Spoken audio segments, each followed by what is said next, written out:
Good morning बच्चों। बेटा आज जो हम लोगों को पढ़ना है वो डिसेंट्रलाइजेशन पढ़ना है। इम्पोर्टेंट टॉपिक है, इस वजह से थोड़ा सा कंसंट्रेट होकर पढ़ो। डिसेंट्रलाइजेशन इन इंडिया, ठीक है। क्या पढ़ना है? Decentralisation in India.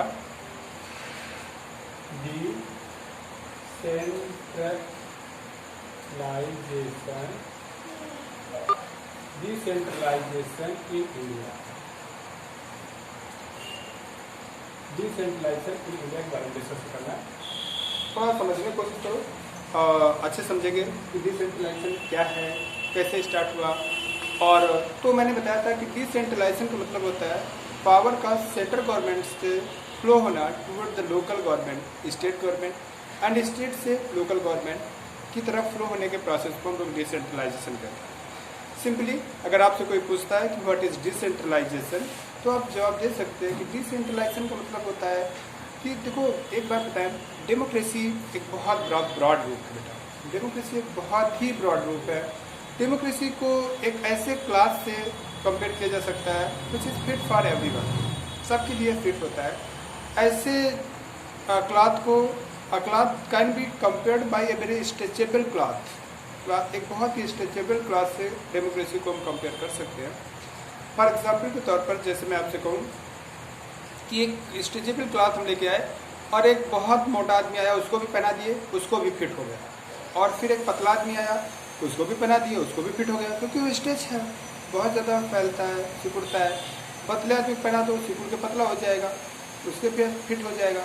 मोटे आदमी को पहना दो, मोटे को भी फैल जाएगा, उसको भी फिट हो जाएगा। तो डेमोक्रेसी एक ऐसा ही है। Democracy can be compared with a stretchable cloth that can be weared by everyone. तो डेमोक्रेसी को अगर हम देखें तो हम भी कहते हैं, मतलब हमारा देश कहता है कि हम डेमोक्रेटिक है, और अपराध है भी हमारा कंट्री एक अच्छा डेमोक्रेटिक कंट्री है। अमेरिका कहता है कि हम भी डेमोक्रेटिक है, पाकिस्तान भी कहता है कि हम भी डेमोक्रेटिक है। और क्योंकि वहाँ आधे दिन आर्मी रूल चलता है, जनरल वहाँ की रूल करते हैं, वहाँ के आर्मी हेड रूल करते हैं, लेकिन फिर भी पाकिस्तान कहता है कि हम डेमोक्रेटिक है। ठीक भी है भी प्रेजेंट टाइप पे तो भाई डेमोक्रेसी दिख रही है। भाई इमरान खान वहाँ के पीएम है, लेकिन वो अलग बात है कि वहाँ के जो सेना के हेड हैं, चीफ हेड है, वो हमेशा, यानी जो भी है, वो हमेशा वहाँ के क्या कहते हैं प्राइम मिनिस्टर को हमेशा स्टेटमेंट देते रहते हैं कि सही से काम करो वरना आपकी सरकार को हम गिरा देंगे, ऐसा करके उनका स्टेटमेंट आता रहता है। आप लोगों ने भी सुना होगा, आप लोगों ने भी देखा होगा। तो मेरे कहने का मतलब है कि वो भी अपने को डेमोक्रेटिक कहते हैं, ठीक है। और सद्दाम हुसैन 5 साल में एक बार इलेक्शन करवा लेते थे, किसी को वोट ही नहीं डालने देते थे, अपने आदमियों से कहते वोट डाल दो, जीत गए। कोई अपोजिशन का वोट ही नहीं डालते थे, वो भी कहते थे कि हम भी डेमोक्रेटिक है। They also said that they are democratic. तो डेमोक्रेटिक क्या है? बस एक नॉर्मल डेफिनेशन सब पढ़ते हैं, बचपन से पढ़ते चले आ रहे हैं कि the government which is elected by the public is known as a democratic government, और process is known as a democracy. यही तो पढ़ते चले आ रहे हैं, बचपन से हम यही पढ़ते चले आ रहे हैं कि डेमोक्रेसी यही होती है। अब अमेरिका में बेटे देखो, अमेरिका की डेमोक्रेसी देखो, स्विट्जरलैंड की डेमोक्रेसी देखो। स्विट्जरलैंड में क्या होता है, अगर कोई कानून बनता है तो पहले पब्लिक के बीच में सर्वे कराया जाता है कि देखो इस पे वोटिंग करो। जैसे हम लोगों का इलेक्शन के टाइम पे वोटिंग होती है, वैसे बेटा स्विट्जरलैंड वगैरह में एक साधारण कानून के बनने पे वोटिंग होती है, और लोगों से कहा जाता है कि वोटिंग करिए। और अगर लोगों ने वोटिंग किया कि नहीं ये बिल नहीं पास होना तो नहीं पास होगा, अगर बिल पास होना तो पास होगा, पब्लिक सर्वे, ठीक है। तो ऐसी डेमोक्रेसी है। अमेरिका में देखो डेमोक्रेटिक क्या रूल है कि डेमोक्रेसी एक लगता है, वहाँ एक नीचे लेवल का आदमी भी अपने राइट्स को फील करता है कि आई हैव राइट। इंडिया में क्या है, हाँ काफ़ी हद तक डेमोक्रेसी है, लेकिन फिर भी अभी एक आम आदमी, एक बहुत पुअर पब्लिक ये नहीं फील कर पा रहा है कि he has also rights, he is enjoying the rights. ऐसा अभी इतना डेमोक्रेसी इतने डीप लेवल पे नहीं पहुँची है। तो मेरे कहने का मतलब डेमोक्रेसी का नेचर ही होता है कि पब्लिक को ज़्यादा से ज़्यादा पीपल्स को इंगेज करना इन द एडमिनिस्ट्रेटिव सिस्टम, ज़्यादा से ज़्यादा लोगों को सरकार में हिस्सेदारी बनाना। ये डेमोक्रेसी, कोई कंट्री कितना ज़्यादा डेमोक्रेटिक है, कितने लोग सरकार को बनाने में या सरकार चलाने में रोल प्ले कर रहे हैं, या कितने लोगों को सरकार का सुरक्षा मिल रही है, that is known as a, वो उतनी अच्छी डेमोक्रेसी है। जहाँ पर केवल वोटिंग कर दिया जाए, तो इस तरीके से वोटिंग, तो उससे भी कहा जाएगा, किम जोंग से कहा जाएगा, उससे कहा जाएगा वोटिंग करवा दो, तो कहेगा ठीक वोटिंग करवा दो, मेरे देश में मेरे खिलाफ कोई वोटिंग नहीं डालेगा, तो क्या वो डेमोक्रेटिक हो जाएगा? क्या वोटिंग से वो सेलेक्ट हो गया तो क्या डेमोक्रेटिक हो जाएगा? Never never. तो डेमोक्रेसी ये होती है। तो डेमोक्रेसी का नेचर ही है डिसेंट्रलाइजेशन ऑफ पावर। भले ही हमारा देश धीरे धीरे डेमोक्रेटिक हो रहा है, इसमें अब डिसेंट्रलाइजेशन हुआ 1993 में हुआ, मतलब आपका मतलब 1993 में, लेकिन कुछ जो देश ज़्यादा डेमोक्रेटिक है वहाँ पर स्टार्टिंग से डेमोक्रेसी है, बहुत पहले से मतलब डिसेंट्रलाइजेशन है। तो decentralisation is very important part of the democracy. और कोई डेमोक्रेसी कितना डीप से किसी देश में एस्टेब्लिश है, that depended on the decentralisation. अरे यार, कुछ लोगों की सरकार, हम किसी को चुन दिया, वो सरकार बना लिया और वो सरकार 5 साल चला रहा, तो that is no difference between the dictator and him, क्योंकि वो जो कहेगा सबको करना है। क्या मतलब है डेमोक्रेसी का? वो तो डिक्टेटरशिप हो गई ना यार। भले ही बस उसका ये है कि अप्रूवल डिक्टेटरशिप है, पब्लिक अप्रूवल डिक्टेटरशिप है, पब्लिक अप्रूव करती है, 5 साल नोट आप देखा अप्रूव कर देती है, ठीक है भैया अब हम आपको चुन दिया, अब आप चाहे हमको मारो, चाहे हमको गाली दो, चाहे हमको जो भी जब जी वो करो। तो that is not democracy. Democracy is also per day, every day it should be compared, it should be मतलब managed by the public. Public का इंटरफेयर इसमें हमेशा होना चाहिए, पब्लिक ज़्यादा से ज़्यादा इंगेज होना चाहिए। That is meaning of the democracy. Democracy का मतलब ये होता है। तो डेमोक्रेसी का मतलब आपको समझ में आया कि डेमोक्रेसी क्या होती है। डेमोक्रेसी ये होती है। तो डिसेंट्रलाइजेशन का मतलब क्या होता है कि सेंट्रल गवर्नमेंट के हाथ में ज़्यादा से ज़्यादा पावर थी, उनको अपने लोकल गवर्नमेंट की तरफ पहले स्टेट गवर्नमेंट, और स्टेट गवर्नमेंट पहले क्या थी, इस जमाने से सेंट्रल गवर्नमेंट है, सेंट्रल गवर्नमेंट से पावर स्टेट गवर्नमेंट की तरफ आई, ये स्टेट गवर्नमेंट है, और स्टेट गवर्नमेंट से भी पावर बढ़ते हुए किसकी तरफ आई, लोकल गवर्नमेंट की तरफ आई पावर। ये इसे कहते हैं डिसेंट्रलाइजेशन, मतलब flow of the power from the central government toward the state government and from state government toward the local government. This process is known as a decentralisation.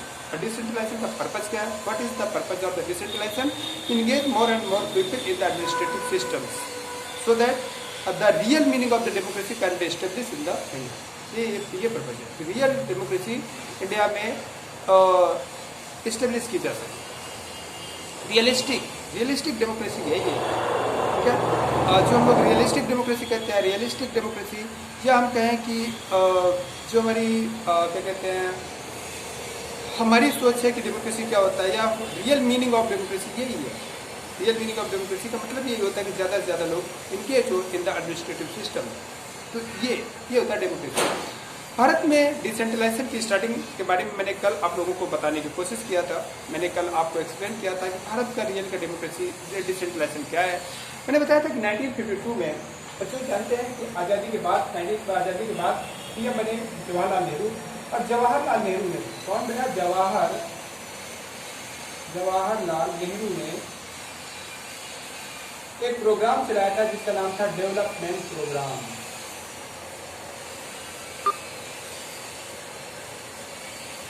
Development programme, इसका purpose क्या था? ज़्यादा से ज़्यादा लोगों को develop करना। उन्होंने काफ़ी पैसा खर्च किया, और पैसा खर्च करने के बाद उन्होंने पाया क्या कि which ratio he was spending the money, he was not getting the development। जिस रेशियो में वो पैसा खर्च कर रहे थे उस हिसाब से उनको डेवलपमेंट नहीं मिला। In which ratio he was spending the money, he was not getting the development, he was not achieving the development। उन्होंने मिस्टर बलवंत राय नेता, उस समय प्लानिंग कमीशन के वाइस चेयरमैन थे। कौन थे बेटा? प्लानिंग कमीशन के वाइस चेयरमैन। प्लानिंग कमीशन के वाइस चेयरमैन कौन थे बेटा?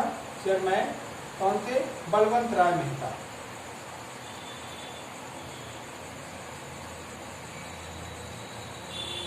बलवंत राय मेहता प्लानिंग कमीशन के वाइस चेयरमैन थे, और इन्होंने एक प्रोग्राम चलाया। बलवंत राय मेहता ने एक प्रोग्राम चलाया जिसका नाम था डेवलपमेंट प्रोग्राम, ठीक है। बलवंत राय मेहता ने नहीं चलाया जवाहरलाल नेहरू ने। बलवंत राय मेहता की लीडरशिप में उन्होंने कमीशन बनाया, और उन्होंने कहा ये जांच करो कि what ever the money I am spending, वो पैसा कहाँ जा रहा है, वो पैसा क्यों नहीं डेवलपमेंट में मुझे दिखाई दे रहा है। दिखाई तो दे रहा है, लेकिन उतना डेवलपमेंट मुझे क्यों नहीं दिखाई दे रहा है जितने रेशियो में मैं पैसा खर्च कर रहा हूँ, ठीक है। इस बात की जांच करिए, और इस बात की जांच करने के बाद मुझे बताइए कि ये पैसा कहाँ जा रहा है। बलवंत राय मेहता ने बेटा इसको काफ़ी दिनों तक, कई सालों तक, काफ़ी दिनों तक इसकी जांच किया, और जांच करने के बाद एक रिपोर्ट दिया। उस रिपोर्ट को कुछ ऐसे हम समझते हैं, एक कहानी के थ्रू समझने की कोशिश करते हैं कि बातें हैं। एक बंदा है, मान लेते हैं मैं सरकार हूँ, सपोज करो मैं सरकार हूँ, मान लो यार, आई एम नॉट रियलिस्टिक वे में मैं मानने के लिए नहीं कह रहा, बट मान लो कि मैं सरकार हूँ एंड मैंने एक बंदे को मान लेते हैं क्लास में एक बंदा है, मान लो एक इंसान है जिसका नाम है मिस्टर श्याम या जिसका नाम है एलियट्स, नहीं जिसका नाम है कोई नाम ले लेते हैं, जिसका नाम हरी है, हरीश है, मॉडर्न नाम देखो, हरी को पुराने टाइम का नाम है हरीश है। और हरीश एक डेवलपमेंट ऑफिसर है। हरीश क्या था? डेवलपमेंट ऑफिसर है, डेवलपमेंट ऑफिसर। और इनको सरकार ने यानी हमने 20,000 रुपये दिया, 20,000 रुपीज़ दिया और मैंने कहा कि जाओ अब जा करके एक मान लेते हैं, एक कोई लेडी है जिससे सपोज कर लेते हैं, मान लेते हैं कि एक लेडी है जिनका नाम अनारकली है, और मैंने इनको 20,000 रुपये दे करके कहा कि आप जाइए और इनके घर का डेवलपमेंट करिए जाए। इनके घर का आपको एक सपोज करो कि मैंने जो पैसा एक ऑफिसर को दिया, और ऑफिसर को किसको दिया? मिस्टर हरीश एक ऑफिसर थे, डेवलपमेंट ऑफिसर थे। मैंने उनको 20,000 रुपये देकर के कहा कि आप जाइए, अनारकली जी का घर है, उनके अनारकली जी के घर का डेवलपमेंट करना है। मतलब अनारकली के घर को हम मान लेते हैं गांव है, एक एरिया, ठीक है, लेकिन हम एक घर का एग्जाम्पल लेते हैं, एरिया पे एग्जाम्पल को उतना सुटेबल नहीं हो, कहानी सूट हो पाएगी। तो मिस्टर हरीश जब पहुंचे तो अनारकली की बड़ी खुशी हुई। अनारकली को बताया गया कि आज आपके घर एक ऑफिसर आ रहे हैं and he will develop your home, वो 20,000 रुपये आपके घर में खर्च करेंगे। इस वजह से आपके घर आ रहे हैं, वो आज आपकी चेक करने आ रहे हैं, तो आप देखिएगा वो 20,000 रुपये लेकर के आ रहे हैं, आपके घर में 20,000 रुपये आज खर्च किया जाएगा, ठीक है। ऐसा अनारकली को इन्फॉर्मेशन मिला। तो अनारकली ने बेटा, अनारकली बहुत मजबूर लेडी थी, गरीब लेडी थी, तो इस वजह से अनारकली ने क्या किया कि सोचा कि मेरे घर ऑफिसर आ रहे हैं, इस वजह से उन्होंने बेटा दूसरे से मांगा, पैसे नहीं मांगा, दूसरे से कहा भैया हमको चावल दे दो, आज हमारे घर में क्या कहते हैं डेवलपमेंट ऑफिसर आ रहे हैं। किसी घर से दाल लाई, किसी घर से चावल लाई, किसी घर से सब्जी लाई, किसी घर से रोटी लाई, आटा ला के रोटी बनाई, मतलब अच्छा आटा नहीं था उनके घर में अच्छे क्वालिटी का, तो अच्छे क्वालिटी का आटा लाई, अच्छी क्वालिटी का खाना बनाई। और खाना बनाने के बाद उन्होंने जब मिस्टर हरीश पहुँचे तो उन्होंने हरीश को खाना ऑफर किया। उन्होंने कहा आइए सर खाना खा लीजिए, आप हमारे घर के ऑफिसर हैं, हमारे मेहमान हैं, वसुधैव कुटुंबकम ये हमारे इंडिया की पहचान है, घर कोई भी आए, अपने लिए खाना हो या ना हो, लेकिन उसको जरूर खिलाओ जो घर आए, यही तो वसुधैव कुटुंबकम होता है, यही तो ना होता है। तो इस वजह से बच्चों जब अनारकली यहाँ पर अनारकली घर पहुँचे मिस्टर हरीश, तो हरीश को उन्होंने खाना ऑफर किया और हरीश ने खाना खाया भी। हरीश ने जब खाना खाया तो उनको खाने को देख करके लगा कि अरे यार इनके घर में तो खाने कोई प्रॉब्लम ही नहीं है, खाना बेस्ट क्वालिटी का है, एवरीथिंग इज अवेलेबल हियर, हर चीज़ तो यहाँ अवेलेबल है, क्या नहीं अवेलेबल है, और रोटी अच्छी क्वालिटी की है, दाल अच्छी क्वालिटी की है, सब्जी भी है, चावल भी है, ठीक है, एवरीथिंग है, बेटर है, खाने की कोई दिक्कत नहीं है। ये हरीश का इवेल्युएशन था, it is the evaluation of Harish. उन्होंने खाना खा करके ये गेस किया कि एवरीथिंग इज, खाने की कोई कमी नहीं है। तब तक हरीश के मतलब अनारकली के दो बच्चे थे, एक का नाम था श्यामू और एक का नाम था कोई नाम ले लेते हैं, एक का नाम था रिंकी और एक का नाम था कोई नाम ले लेते हैं, एक का नाम रिंकी था, एक का नाम था रोहन। ये दो बच्चे थे, ये दोनों पढ़ने जाते थे। अब इनकी फीस नहीं जमा थी तो उनको घर स्कूल से निकाल दिया गया था। इनसे कहा गया जाइए घर, जब फीस जमा करी तब आइए। ये लोग जल्दी से स्कूल आ गए, 10 बजे घर आ गए। तो मिस्टर हरीश ने सोचा, जब घर पहुँचे तो हरीश ने सोचा अच्छा, तब तक हरीश पहुँच चुके थे, तो हरीश ने सोचा अच्छा बच्चे स्कूल भी जाते हैं, इसका घर में बच्चे स्कूल भी जाते हैं और अच्छे स्कूल में जाते हैं, क्योंकि 10 बजे छुट्टी हो जाने का मतलब अच्छा स्कूल है, ठीक है। ऐसे तो लोग इवेल्युएशन करते हैं कि बड़े घर के बच्चे थोड़ा कम देर तक स्कूल में रहते हैं, जल्दी स्कूल की छुट्टी हो जाती है। जो बहुत स्टैंडर्ड स्कूल होते हैं तो जल्दी छुट्टी हो जाती है। तो जो बेकार के स्कूल होते हैं वहाँ दिन भर बैठा रहते हैं, चलो बैठे रहो, ये होता है सरकारी स्कूलों में। तो उनको लगा कि बच्चे जल्दी से स्कूल से आ गए, इट मीन्स क्या नाम से घर की कंडीशन बच्चे पढ़ भी रहे हैं, ठीक है। अब वो जाके खा करके बैठने के बाद सोचने लगे कि काश अगर इस घर में टीवी होती और बिजली लग जाए तो इस घर का डेवलपमेंट हो जाए। हर चीज़ तो है, बच्चे पढ़ रहे हैं, खाने की अच्छी व्यवस्था है, बस क्या कहते हैं बिजली लग जाए और टीवी एक लगा दी जाए तो बच्चे प्रोग्राम भी देख सकते हैं। तो बेटा हरीश उस 20,000 रुपीज़ से मार्केट गए और मार्केट से जाकर के 20,000 रुपीज़ का टीवी लेके आए और जाकर के किसी घर लगा दिए, उनके घर में अनारकली जी के घर में लगा दिए। उस टीवी को अनारकली जी के घर में लगा दिया, उस टीवी को लगा दिया। और अब उस टीवी से क्या कहते हैं, अब इसके बाद टीवी लगा दिए, बिजली लगवा दिए, ठीक है, और इसके बाद चले गए। उनको लगा कि मैंने 20,000 रुपये खर्च कर दिया। एग्जैक्टली उन्होंने 20,000 रुपये खर्च किया। एग्जैक्टली मतलब ये नहीं कह सकते I can not blame mister Harish that he has corrupted the money. उसने कोई करप्शन नहीं किया, उसने 20,000 रुपये लगाया और उसने वही खर्च किया जहाँ उसको अपने वैल्यूएशन से पता चला कि पैसा कहाँ खर्च करना चाहिए। ये स्पेंडेड द मनी दिया, उन्होंने पैसा वहीं पर खर्च किया। और अब क्या कहते हैं, 20,000 रुपये का टीवी लगा दिया। और इसके बाद हकीकत में उन्होंने ये भी नहीं पूछा कि आपका जो मकान है आपका है कि रेंट में रह रही हैं।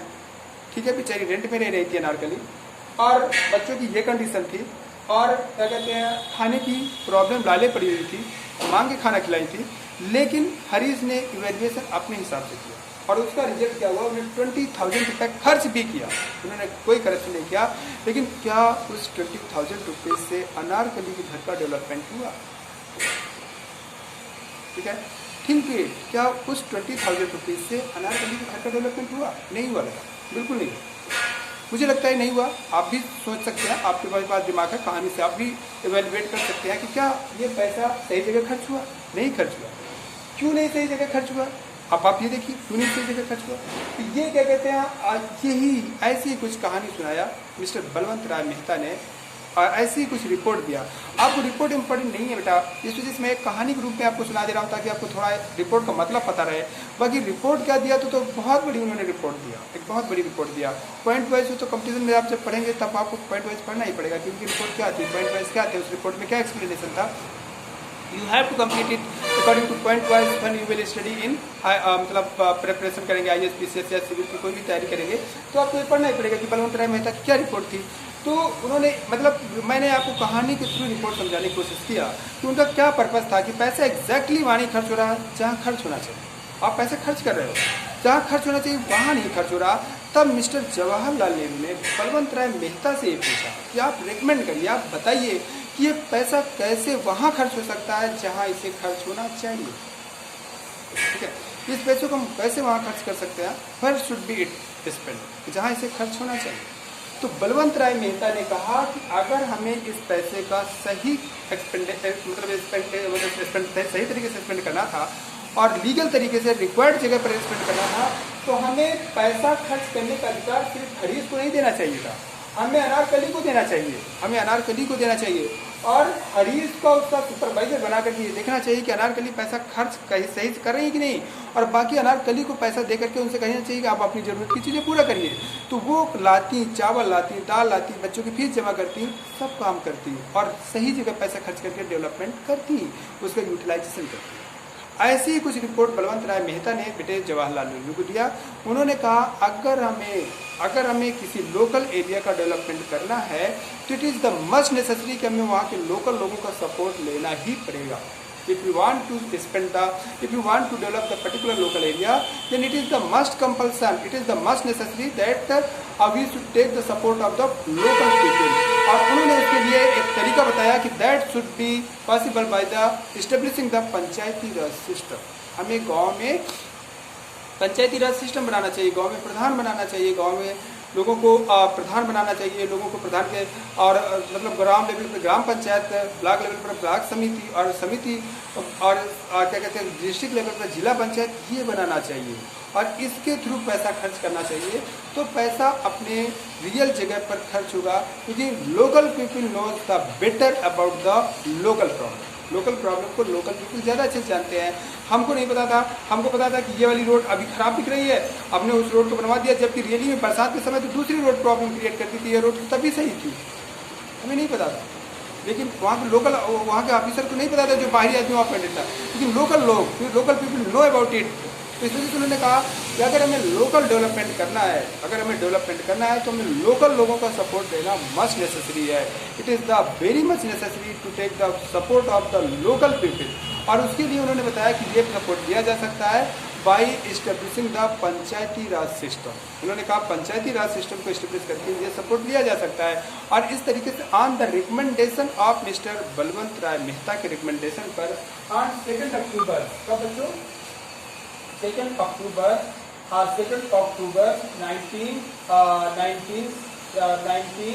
1959 1959 को 2 अक्टूबर 1959 को राजस्थान के, कहाँ पर बेटा, राजस्थान के नागौर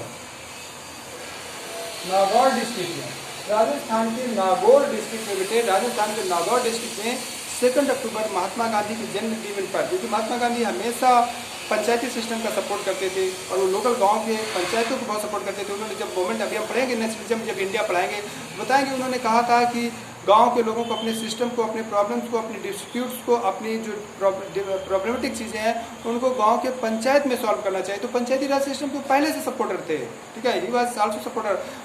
हम कॉन्स्टिट्यूशन का जब आर्टिकल पार्ट 4 आर्टिकल्स 36 to 51 तक पढ़ते हैं, डायरेक्टिव प्रिंसिपल, तो वहाँ पर बहुत ज़्यादा हमें गांधी जी की विचारधारा देखने के लिए मिलती है कि गांधी जी का कितना इंटरफियर, उनकी विचारधाराओं का कितना इंटरफियर हुआ है हमारे कॉन्स्टिट्यूशन पे। तो नागौर डिस्ट्रिक्ट में 2 अक्टूबर 1859, 2 अक्टूबर on the birthday of Mahatma Gandhi, क्योंकि महात्मा गांधी का बर्थडे कब हुआ था, 2 अक्टूबर 1869 को गुजरात में काठियावाड़ डिस्ट्रिक्ट में। तो मेरे कहने का मतलब है कि आज 2 अक्टूबर 1859 को क्या कहते हैं, राजस्थान के नागौर डिस्ट्रिक्ट में पहली बार पंचायती राज सिस्टम का inauguration by Jawaharlal Nehru, first PM of India के थ्रू किया गया। और ये कहा गया कि अब पंचायती राज सिस्टम बनाया जाना चाहिए, यानी गांव में प्रधान बनाया जाना चाहिए और प्रधानों के थ्रू पैसा खर्च किया जाना चाहिए। लेकिन इसका कोई एक्सप्लेनेशन इंडिया के कॉन्स्टिट्यूशन में नहीं किया गया, ये सिर्फ स्टेट गवर्नमेंट की मर्जी पर छोड़ दिया गया। और हर स्टेट गवर्नमेंट को ये इंस्ट्रक्शन दिए गए कि आप पंचायती राज यानी लोकल गवर्नमेंट का फॉर्मेशन करिए, पंचायती राज सिस्टम का फॉर्मेशन करिए और पंचायती राज सिस्टम के थ्रू अब पैसा खर्च किया जाएगा, यानी थ्रू प्रधानों के थ्रू पैसा खर्च किया जाएगा। और इस तरीके से फिर सेकंड स्टेट जो बना, तो आंध्र प्रदेश बना, Andhra Pradesh become the second state which establish the panchayati raj system. और फिर बाद में धीरे धीरे सारे इंडिया के स्टेट्स में पंचायती राज सिस्टम का मतलब स्टार्टिंग की गई। लेकिन इन सरकारों का ये पंचायती राज सिस्टम का there was no explanation in the constitution of India, India के कॉन्स्टिट्यूशन में किसी भी आर्टिकल में कोई एक्सप्लेनेशन नहीं था। इस वजह से बेटा स्टेट गवर्नमेंट की मर्जी पर डिपेंडेड हो गई और स्टेट गवर्नमेंट कभी 7-7 साल हो जाए, 10-10 साल हो जाए, इलेक्शन ही न कराए, एकदम स्टेट गवर्नमेंट उनके लिए एकदम न्यूट्रल हो गई, क्योंकि स्टेट गवर्नमेंट नहीं चाहती थी कि हमारी पावर का ट्रांसफर किया जाए, स्टेट गवर्नमेंट की कुछ पावर जा करके लोकल गवर्नमेंट के पास जाए। इस वजह से उन्होंने इसका इलेक्शन ही नहीं कराते थे। बिहार में तो 8-10 साल हो गए लगातार रूप से लालू प्रसाद यादव के समय कोई इलेक्शन ही नहीं कंडक्ट किए गए। ऐसी सिचुएशन आ गई, ऐसा कंडीशन आ गई बच्चों। तो जब ऐसी कंडीशन आ गई तो फिर ये इनिशियल प्रॉब्लम। तो अगर आपसे अगर पूछेगा कि पंचायती राज सिस्टम क्या है, लोकल लेवल, गांव लेवल पर ग्राम पंचायत, सिटी लेवल पर नगर निगम, लोकल गवर्नमेंट के फॉर्मेशन को पंचायती राज सिस्टम कहा गया, कैसे बनाया गया, क्यों बनाया गया, जवाहरलाल नेहरू ने कैसे बनाया, किसके रिकमेंडेशन पर बनाया, मेहता कमीशन की लीडरशिप में। मेहता कमीशन के हेड कौन थे, मिस्टर बलवंतराय मेहता। यहाँ तक समझ में आया। अब इनिशियल प्रॉब्लम क्या थी, state government was not was not agree to give more power them. State government was not allowing the funding them. State government was not interested to conduct their election on time. State government was not serious. Simply हम कह सकते हैं state government was not serious for the Panchayati raj system. ठीक है, ये condition थी। उनको पैसे का कोई फंड नहीं मिलता था, इलेक्शन टाइम से होते नहीं थे, 10-10 साल तक इलेक्शन पेंडिंग रहते थे, पंचायती राज सिस्टम का कोई कॉन्स्टिट्यूशनल रिकमेंडेशन नहीं था, कॉन्स्टिट्यूशनल कोई प्रोविजन नहीं था। तो इस तरीके से पंचायती राज सिस्टम की ये इनिशियल कंडीशन थी। तो अब इन इनिशियल कंडीशन को दूर करने के लिए भारत सरकार ने 73rd and 74th amendment of 1992-93 में किया और इसी को हम लोग आगे इम्पोर्टेंट है नए वीडियो में पढ़ते हैं कि पंचायती राज सिस्टम की इनिशियल डिफिकल्टीज के बाद उनसे गेट रीड ऑफ होने के लिए सरकार ने कौन कौन से प्रोविजन किया। इसे हम नेक्स्ट वीडियो में पढ़ते हैं। Okay, thank you.